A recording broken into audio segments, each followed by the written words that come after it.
दर्शक बंधु आज माया और ममता सीरियल रे देखिबाकु मिलिबो एक भयंकर धमाकादार सीन।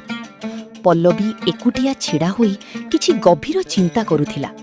ता मन भितरे केवल गोटिए प्रश्न बारंबार उंकी मारुथिला। रूपसा पछरे कि केही जणे बड़ लोकर हाथ अछि। मते से लोकको शीघ्र खोजी बाहर करिबाकु पड़िबो, नहले सबु किछि ओलटपालट होई जिवो। सेतिकी बेले से देखिला आदर्श दुर्बल अवस्थारे सीढ़ी दे धीरे धीरे तळकु ओह्लाउछंती। पल्लवी व्यस्त होई तांको पाखकु दौड़ी गला एवं कहिला, आदर्श आदर्श धीरे धीरे आदर्श, तमे इमिति अवस्थारे एते रातिरे तळकु काहेकि आसुथिलो?